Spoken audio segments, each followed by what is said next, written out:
Welcome to the Virtual Shift, a show looking at the seismic changes happening in healthcare with virtual care at the epicenter. Join me and my guests as we look at key cultural and policy shifts impacting how providers, payers, and patients connect, as well as how care is being reimagined both for today and the future. Hello, and thanks for tuning in today. I'm your host, Tom Foley. You can learn more about this show by visiting the program on healthcarenowradio.com, and be sure to follow me on LinkedIn, Twitter at FoleyTom, and the hashtag The Virtual Shift. We have a great guest on today from my New Jersey stomping grounds, Dr. Shafiq Rab, Chief Digital Officer and System CIO and EVP of Tufts Medicine, and also the Chime CIO of the Year. Dr. Rab, welcome to the program. Hey, Tom, thanks for having me. It's a long time. You put a smile on my face when I looked at your face. Go ahead. Awesome. Thank you, man. Hey, I want to start off by acknowledging CIO of the Year. The press release says, known as a driver of change, Shafiq has continually sought opportunities to innovate, champion equity, and create culturally competent care, all while fostering growth and community involvement. Next line kind of hit my soul here. His career is proof of being a CIO is not about technology. It's about making meaningful difference in people's lives. That's what we're all here for. So congratulations on your recognition and for your contribution to care. Thank you. So that said a lot. Community involvement. Tell us a little bit about how you go about that, because I'm a believer that once that patient walks out of that facility, care doesn't stop. Yep. It's really when it starts, right? So tell us a little bit more of your approach. So to give you're my friend, so I'm going to use some words and then I'll try to explain with two examples. One is that what are we all trying to do? We're all trying to do one thing, is that we're trying to be healthy and have a good quality of life. And then we're all trying to figure out those who can afford it and those who can't. And then sometimes we sit down and say words like experience. Then we use the words like efficiency. Then we use words like economy. Then we use the word employee productivity. Then we use words like personalized. Then when we become very sophisticated, then we use community genomics. So we become sophisticated by the minute. And then we talk about value-based care, ACO, all those words we use. Bottom line is that in healthcare is the environment where people live, is the zip code that people live. And we are dictated by our genomics, our proteomics, our documentation of health record, our social determinants of health, our environment, the food we eat, and the natural practices that we do, like drinking water, walking, and then what the environment provides us, whether it's a health desert or not. Bottom line is that we are creature of habits. Some of us like to walk, some of us like to drive, some of us don't have cars, we have to take buses, some of us take public transportation. So when you talk about community involvement, I'll give you two examples, one in Chicago and the other one here at, I work for Tufts Medicine, so in Boston. People who live in the west side of Chicago are not that affluent. So what we did is that we went and talked to all the churches that are religious leaders, because number one thing is to create trust among the place where you work. And trust is earned, not gotten. So we got to know them, and then we got to know a school there where children go to school, 10th grade, 9th grade, and we started teaching there healthcare and IT. Took about 80 students into our place, taught them how to dress, how to talk, how to eat, how to sit down, and then mentored them to learn basic IT. And then, unbeknownst to us, they were very smart children or young men and women, smarter than a lot of people I've met in my life.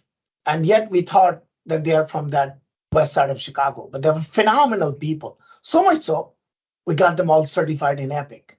They all have jobs. They got $87,000 paid jobs. Those who did not do Epic, they did cybersecurity. And all of a sudden, they became the sole provider of their family.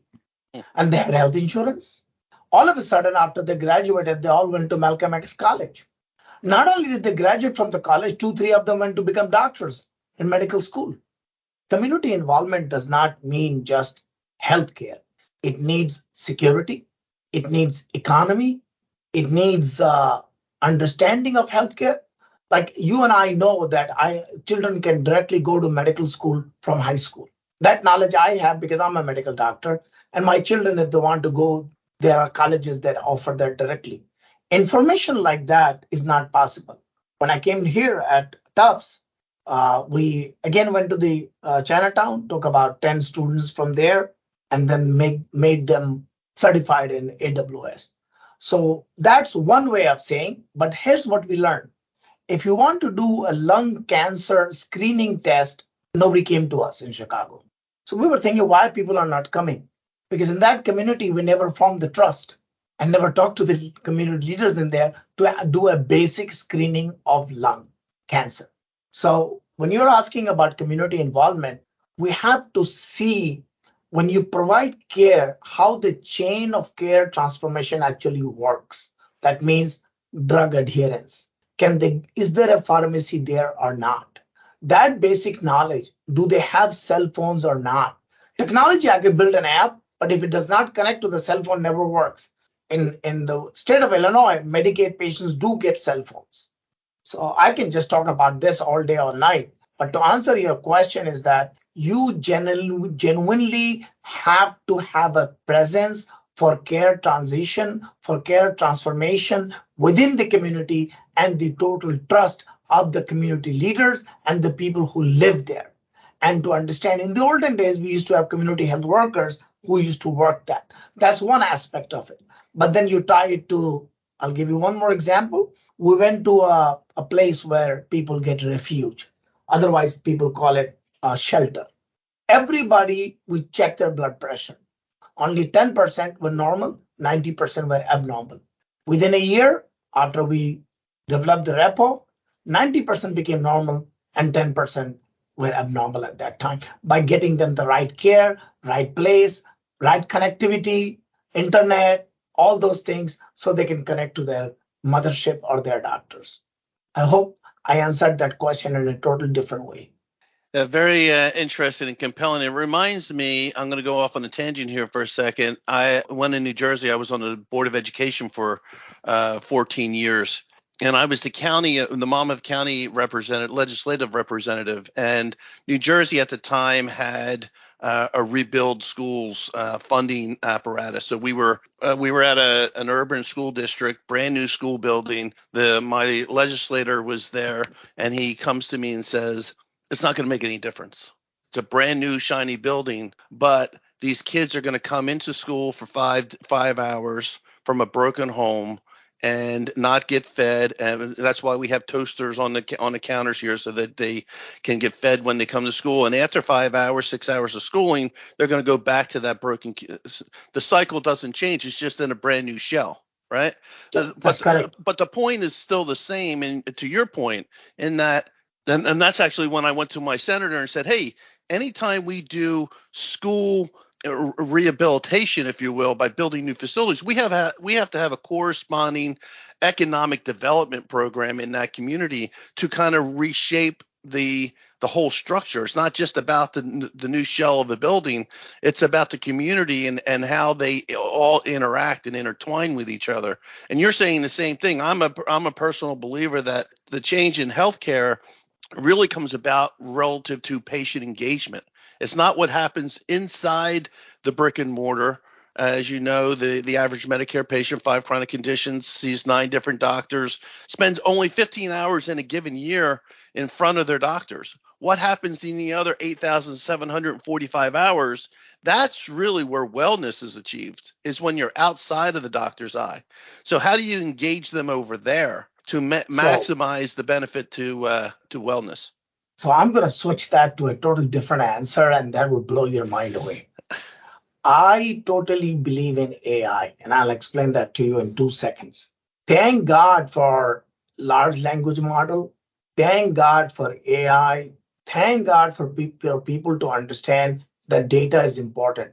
And thank God for higher computing. And thank God the technology has improved. what happened to us in the past, we didn't have fast acting computers. We didn't have high GPU. We didn't have those technology that would allow us to compute large amount of information. So the engagement part, the virtual part, I'll give you an example so you can understand that in 1 second. I'm sure you take some medication. If not, I take medication. So CVS and Walgreens, they send me a text. Sometimes they say, this drug is not available. I'm calling your doctor to get it changed. Or they will say, do you want a refill? Is that correct? Yeah. Not a single doctor sends you a note, even they know when the prescription will end. Hey, your prescription needs renewal. Do you want to e-visit? Would you like to come in? Can I send you an Uber to pick you up? We don't do that. But that is now possible. That connection when you leave the home and when you leave the home and you come to the doctor, that connection after you leave the doctor and go to home is now possible. Now, why did I say AI and machine learning and all those things? Because now we have that computational power to understand me. That means it's a world of consciousness. You know me personally, my age, my ethnic origin, my habits, my place of residence, my capability to pay, all that is in place. So when you provide care to me, you can also tell me, hey, Shafiq, these are the 20 places where you can get free food, where you can get free transportation, which is provided by the government, which is also provided by that. There's a software that does that, which is on my app. So now there is an app you can access. You can send a questionnaire. So that connectivity between the provider or the hospital and the care receiver is now possible. On top of it, when they're in a grocery store, they can check and understand what they can eat, because food security is also important now. Nutrition security is important now. We are learning about gut biome. We're learning about probiotics, prebiotics. Somebody just said if you drink water in a bottle, you are ingesting gazillion Plastics. nano. I didn't even know that, man. So I stopped drinking water bottle after that. You know what I'm saying? So that comprehension and that immediate connectivity is now possible. You see what I'm saying? Yeah. So my role in the world that you talk about community and my role, how do I enhance big health systems, big monolithic universities to bridge that gap quickly and immediately? Like even if Medicare wants to go faster, right? Fee for service and all that. Why do doctors like fee for service? Because they're used to it. That's how they got there. But if you want to make life easy and you want them to participate in MIPS, for God's sake, make the administrative overhead easy, right? Yeah. So we don't do that. We just don't do that. So thank God. Anyway, go But back but to but your at the same questions. time, when you talk about fee for service, and CMS has set this goal that all providers will be in a risk bearing program by 2030. I don't know if providers, with all due respect to providers, the general provider, that independent provider, you're in a hospital system, you have much more resources than the independent provider. I'm not sure they understand how to get to value. What's the pathway to value?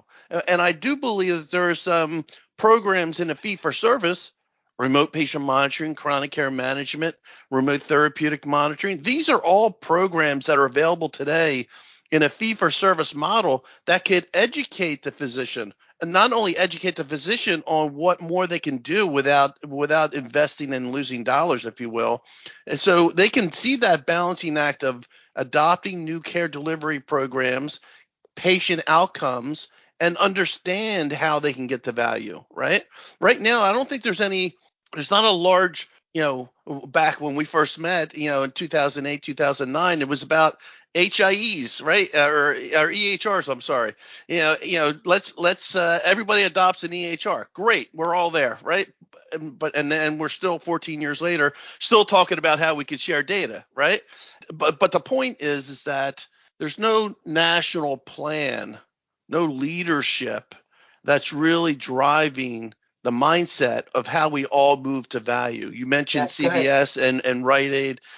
With all due respect to them, I don't look at them as value-based care oriented. They're very fee for service, episodic in nature, not necessarily following me all the way through my care journey. So you are 100% right. Here's what it is. We somehow think that doctor offices are 5,000 doctors. It's not like that. One doctor, two doctor, three doctor, four, five. Right. Most practices are like that.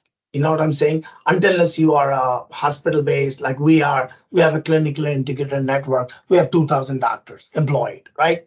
So in the rural America or in the urban America, if you really want, like I'm sure Medicare is trying its best. I think they have been trying for a long time, and they can make things better because they are the biggest payer. First, fee for service is very profitable. It has always been there. That's what doctors know, right? But if you want people to go towards the other side, number one, make the administrative complexity for value based payment ecosystem simple. You click a button, you get paid. Second, like, if you're trying to do, then transitioning upside risk only to fully accountable care is a significant jump. And many providers are challenged by it. So, how do you operationalize it? How do you get the revenue and the money to make it happen? There should be some education program for it. You know what I'm saying? Like you're expecting a doctor who's already working 6 hours more than he should a day to figure this out. Then, there should be some kind of relationship with a specialty and subspecialty. You know what I'm saying? And technology is there to connect it, but the policies should help with that. I like the health equity part. I like the social determinants of health part. I like all that. I like the SOGI. I like all that the government is trying to, and I understand their intent. You know what I'm saying? But until they have a clear vision of value-based payment, what exactly it means and why and how it is different. Like we have ACOs, right? So, and ACOs are dependent, they get the money for Medicare, right? So if we ACOs are doing good, then we get more money in Medicare. If ACOs are not doing good, then we get less money in Medicare. You know what I'm saying? So but I'm a patient, right? I don't, right. The holidays just passed, right? Thanksgiving, Hanukkah, Christmas, New Year's. There's a lot of opportunities to engage your neighbors and your family and your friends, right? Ask them about if they know anything about value-based care, and they're like, "What the hell are you talking about?" Right? Yeah. So the point there being is, the doctors are on one side, the health system is on one side, trying to change the way in which we deliver care for the betterment of the patient, but the patient still sees the same thing. I'm sick, I go to the emergency room, I get admitted, and I get discharged, right? There's no difference between yesterday and today. The question, I'm almost a believer that, no, I'm not almost, I am a believer that if you've watched the show in the past, The Biggest Loser, the nation needs a national program, right? What's the stats? 65% of Americans are overweight. X number are close to near diabetic or diabetic. So obesity, diabetes, cardio, they're all huge problems. That's where the money is being spent. And so we wait for them to get into the chronic condition stage. Oh, then we'll throw money at it, right? As opposed to the preventative stage. The Biggest Loser program says, hey, under doctor supervision.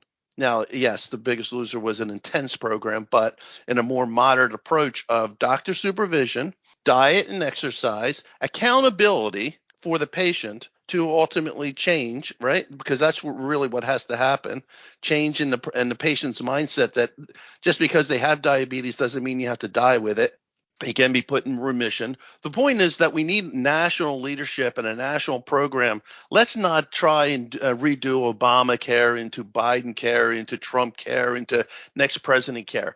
Because the only thing that's going to happen in those models is providers are going to get paid less, right? And patients have to pay more. That's what happens when you reinvent healthcare. We need change in the context of programs where patients can engage in a meaningful way to change their outcomes. What do you think about that? So let me give an example. You mentioned diabetes, right? And it's a growing epidemic in our country. But what I'm saying to you is that how do you manage diabetes? And let me tell you what things can go wrong. You can go blind if the retina is not taken care of. You can lose sensation in your foot, so you might get gangrene, will cut it off. Your kidney can shut down so that your protein comes out of it. You can have a heart attack, you have a stroke, and then you're at a higher risk of getting all kinds of COVID and you name it, you're ready for it, right? So how do you take care of diabetes? I'm coming to my point. I'll tell you when you said we need a higher authority. Insurance companies, commercial payers, they have to make money every year. It's not a multi-year thing for them. So technology wise, so that's why technology is important and patient is important and patient awareness is important. Like, how do you know your sugar is high or low? So what do we do usually? We go to a doctor who does without eating breakfast, they'll take your blood and tell you your lipid, your sugar, and then they will tell you your HB1AC. Come see me in 90 days or 60 days or 180 days. In the meantime, you have no freaking clue whether your sugar is up or low, or if you get somebody gives you something to prick on it. For the first month, you are pricking yourself. After that, to hell with it. That's your typical person. Or some are religious, they will do that. Then came the Libre and the Dexacom. Try getting it from the insurance company. You can't get it unless you are rich or you can afford it, right? So a normal person should have done the following. Rich people do this. In the morning when they get up, they take a Libre, put it on the arm, they know the sugar. They say it's 90. Thank God, I am under control. If you're 120, take 6 units of insulin. 180, take 6 units of insulin. Or in the morning, they'll take a Jardiance so they can pee out the glucose. During the day, once or twice, they will check their sugar with just tapping the phone. They know it. And before they eat lunch or dinner, they take little insulin so that the sugar never goes up 180. Because if you take it after you eat it, what good it is? Already went up, right? So there is something known as post-prandial diabetes. I know it. I'm a doctor, but we don't teach that to our, or we might, but people who don't have way to measure that, they will never know, right? So just to get that approved, that didn't work out. Then what happened? GLP-1 came in. All rich people who wanted to lose weight, or who can afford it, they started buying it off the market. It's actually used for diabetes control, because when you put it in, then what it does, the small cells of islets of Langerhans that are left in your pancreas, what it does, it says, come on, produce some more insulin so that your own body can manage it, right? But how do you know you're managing it? Again, with Dexacom or with Flextile Libre, nobody will give it to you. You know what I'm saying? And you No, I can't even agree. afford So, it. doctor, you don't know this, but my father was a diabetic, and he did dialysis at home. And my argument, and my audience knows this: diabetes does not hurt, and therefore I will not go to the doctor. Right? I might do it on a quarterly basis or a twice a year basis, but diabetes doesn't hurt. But in the last 5 years, one leg, second leg, arm, and two fingers on the other hand, and then you got to convert the dining room into a bedroom. You got to put a bathroom downstairs in the house. There's a whole host of ramifications, and people in the urban districts, as a previous guest had said, who is a civil rights leader, had said, "Hey, I go to the deli down in my urban neighborhood. They have 66 flavors of beer. They don't have lettuce and tomatoes and apples and oranges. So access to care is not just about the doctor's office; it's about the community, which is where we started this So, conversation. so Tom, And that so, is thoughts on why, that? yeah, so Tom, that is why the equalizer in all this game is the patient. Without that, nothing's going to change. Second, education of the patient. Third, access to technology that allows anybody from anywhere in the world to get care from anywhere. Like, if you, and to understand what services are available. And then all the videos and all the YouTubes that my children watch to learn everything, and the TikTok and everything else is all available. So the access to internet is important. The reason when you ask me, I'm never proud of technology. I talk about community and people. The reason behind is that what is the equalizer? The patient and the technology. What it does suddenly, it improves my knowledge. Then I know what to do about it. Then I know where to go about it. And then on my side, from the healthcare side, we know how to reach you. We know how to provide the care that you need. So it becomes a two-way street, right? And here is the part that people don't know. Medicaid pays, Medicare pays, commercial payer also pay. It's not that they don't pay. The thing is, and the VA pays, Veteran Affairs also pays. You know what I'm saying? We just have to connect that. And to connect that, and we need to connect that early, not after you lost two legs. You know what I'm saying? Yeah. So No, that's why cancer awareness, diabetes awareness. I am such a believer in AI, and thank God for virtual care. Thank God for the availability of that. That has to improve. And all this together incorporated in the life of a primary care, in the life of a nurse practitioner, in the life of a community health worker, in the life of a pharmacist, we have to allow those people also to become part of the healthcare chain. Yeah, absolutely. I'm going to have to stop it there, Doctor. I'm going to close it with amen on that one, because I think you were spot on. I look forward to seeing more of what you do, and you're always welcome to come back on the program and to talk about what you're doing, how you're doing it, and further educating the consumer who listens to this program. So thanks again, Dr. Rab, for joining this program. Have a great day. Tom, thank you for having me. That's today's shift. I appreciate the audience taking the time to tune in. If you missed part of today's episode, you can tune back in at the healthcarenowradio.com at the same time, 11 a.m. or 7 p.m. Eastern throughout the week. And be sure to check out the program page at thevirtualshift.co. As well, remember to follow me on LinkedIn, Twitter at FoleyTom, and follow the show's hashtag, The Virtual Shift. I'm Tom Foley. Until the next shift.